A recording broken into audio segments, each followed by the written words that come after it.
I'm Randy Graham with Energy Squad. We're back on day 2 of this solar project. Everything you see here is new. It did not exist.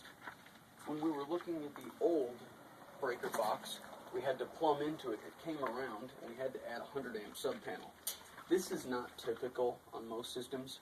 This system's going to be a lot larger. This is going to be a 17K system, or a 17,000 watt system that will produce roughly 30,000 kilowatt hours of use for the home.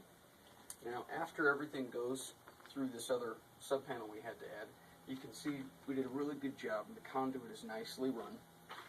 This is a DC disconnect. This is another DC disconnect. The inverters will be put in place today. They're going to be roughly 24 by 19 inches, and you don't want to mess them because they each weigh about 150 pounds. There will be 2 of them here. They'll be firmly mounted to the wall. It won't go anywhere. That is the extent of your electrical system that will be visible. Everything's plumbed into the attic, and in the attic, if you look up there, we actually foamed around the little bird holes so you don't get bugs in there. That way it's a nice clean job. Nice and neater and cleaner it is, the easier it is to deal with.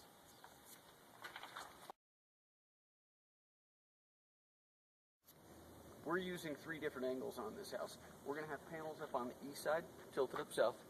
We're going to have panels on the south side, facing south.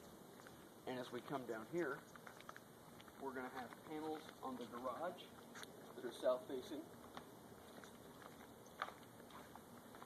That's going to be this array right here. We are also going to have panels on the west side of the garage, which we saw previously.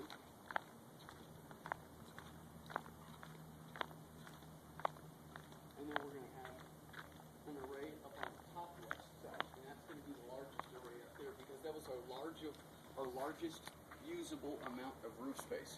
Everybody's roof is different. We can do it on flat roofs, we can do it on all sorts of angled roofs, and we just have to make do with what we have.